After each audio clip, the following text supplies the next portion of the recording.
Assalamualaikum warahmatullahi wabarakatuh. Alhamdulillahirrabbilalamin. Wassalatu wassalamu ala asrafil anbiya mursalin wa ala alihi washabihi ajmain amma ba'du. Yang pertama-tama marilah kita panjatkan puja dan puji syukur atas limpahan rahmat dari Allah Subhanahu wa taala. Dan juga saat ini kita sedang dalam virtual online, di mana semua kegiatan pembelajaran dalam kegiatan kita di kampus saat ini terhalang karena virus corona, dan semoga kedepannya pandemi ini juga cepat berlalu. Amin ya rabbal alamin. Sholawat serta salam semoga tercurahkan pada junjungan kita Nabi Agung Muhammad SAW. Semoga kita mendapatkan syafaat di yaumul akhir nanti. Amin ya rabbal alamin. Perkenalkanlah, di sini saya Aditya Nur Rasyid, saya perwakilan dari kelompok Provinsi Daerah Istimewa Yogyakarta. Di sini saya akan menyebutkan terlebih dahulu anggota dari kelompok saya ataupun dari kelompok Daerah Istimewa Yogyakarta. Yang pertama yaitu saya sendiri Aditya Nur Rasyid, yang kedua ada Iis Nurmaya, yang ketiga ada Nadia Nawulansari, yang keempat ada Rini Swandari, yang kelima ada Kurnia Dwi Rahmawati, yang keenam ada Lulu Putri, dan yang ketujuh ada Elsa Yofi Utari, yang kedelapan ada Arum Puspitasari, yang kesembilan ada Irvania Putri, yang 10 ada Risma Indah Nuraini, dan yang terakhir nomor 11 yaitu Windy Bribtu Andita. Nah, saat ini saya akan menerangkan tentang problematika pendidikan di Yogyakarta. Nah, problematika sendiri itu adalah berasal dari kata bahasa Inggris yang artinya problem. Soal atau masalah, teka-teki, dan juga problematika itu berarti ketidaktentuan. Tentang pendidikan, banyak definisi yang berbagai macam. Namun secara umum, ada yang mendefinisikan bahwa pendidikan itu suatu hasil peradaban sebuah bangsa yang dikembangkan atas dasar suatu pandangan hidup bangsa itu sendiri, sebagai suatu pengalaman yang memberikan pengertian, pandangan, dan penyesuaian bagi seorang yang menyebabkan mereka berkembang. Nah, definisi dari pendidikan itu lebih khusus ialah suatu proses pertumbuhan di dalam mana seorang individu dibantu mengembangkan daya-daya kemampuannya, bakatnya, kecakapannya, dan juga minatnya. Sehingga dapat disimpulkan bahwa pendidikan adalah suatu usaha dasar dalam rangka menanamkan daya-daya kemampuan, baik yang berhubungan dengan pengalaman kognitif atau daya pengetahuan, afektif atau aspek sikap, maupun psikomotorik atau aspek keterampilan yang dimiliki oleh seorang individu. Problematika pendidikan di Yogyakarta. 1. Kasus putus sekolah pada siswa-siswi sekolah dasar. Kasus ini terjadi di Desa Simartani, Piungan, Bantul, Yogyakarta. Faktor internal dan eksternal yang mempengaruhi anak mengalami putus sekolah. Faktor internal penyebab putus sekolah adalah rasa malas karena beberapa penyebab, antara lain karena malu dengan ejekan teman, keinginan untuk bekerja, dan kesulitan dalam mengikuti pelajaran sekolah. Faktor eksternal penyebab putus sekolah karena paham orang tua yang kurang mengerti pentingnya pendidikan untuk kelanjutan masa depan, serta lingkungan keluarga yang tidak mendukung dalam proses pendidikan lanjut. Solusi dari kasus tersebut yaitu memberikan pembinaan, nasihat, pendampingan dalam belajar, dan yang tak boleh diabaikan yaitu faktor komunikasi. Terutama komunikasi yang efektif antara anak dengan gurunya di sekolah dan antara anak dengan orang tuanya sendiri. Kedua, kasus pelarangan siswa mengikuti ujian. Belakangan ini menemukan sejumlah kasus pelarangan siswa mengikuti ujian di sejumlah SMK swasta di Bantul karena menunggak pembayaran SPP dan uang praktek. Padahal di daerah istimewa Yogyakarta ada peraturan gubernur yang jelas melarang sekolah memberi sanksi yang menghambat kegiatan akademik bagi penunggak biaya seperti pelarangan ujian atau penahanan ijazah.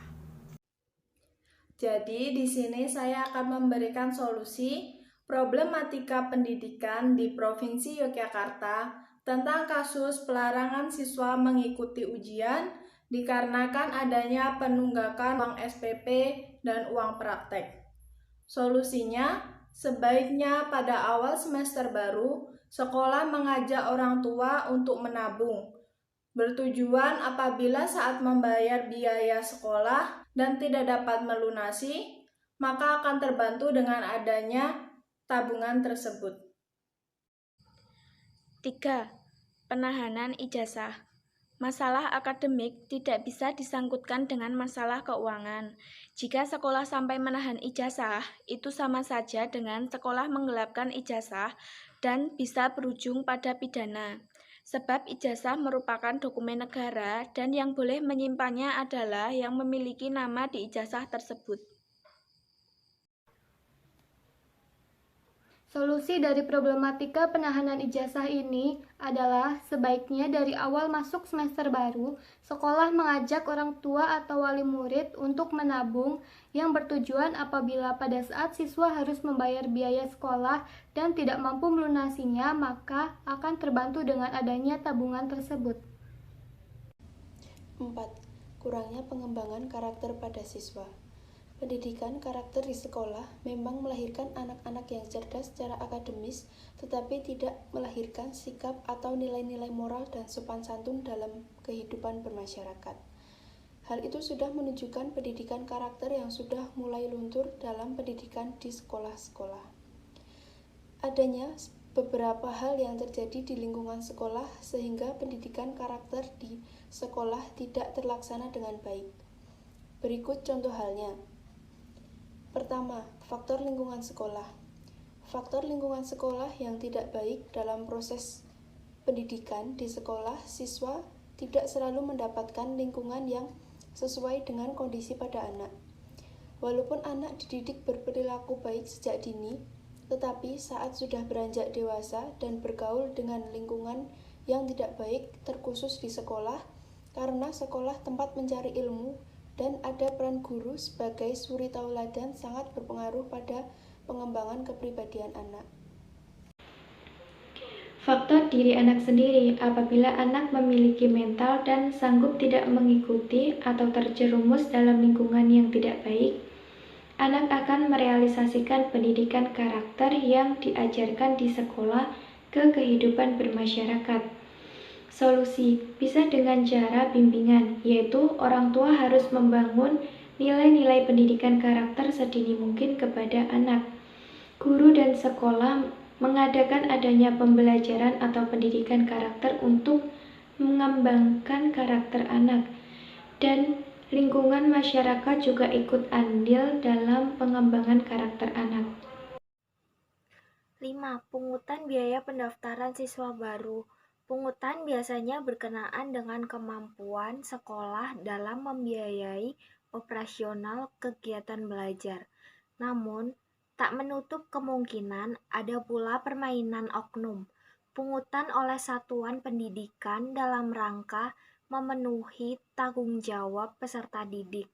Orang tua dan atau walinya wajib memenuhi ketentuan antara lain didasarkan pada perencanaan investasi dan atau operasi yang jelas dan dituangkan dalam rencana strategis, rencana kerja tahunan, serta anggaran tahunan yang mengacu pada standar nasional pendidikan. Dana yang diperoleh disimpan dalam rekening atas nama satuan pendidikan. Dana yang diperoleh dibukakan secara khusus oleh satuan pendidikan terpisah dari dana yang diterima dari penyelenggara satuan pendidikan, tidak dipungut dari peserta didik atau orang tua atau walinya yang tidak mampu secara ekonomis menerapkan sistem subsidi silang yang diatur sendiri oleh satuan pendidikan. Solusi biaya pendaftaran siswa baru sebenarnya sudah ditanggung oleh biaya operasional sekolah atau BOS, sehingga seharusnya sekolah tidak perlu memungut biaya pendaftaran siswa baru. Yang keenam, kasus pemotongan tunjangan sertifikasi guru.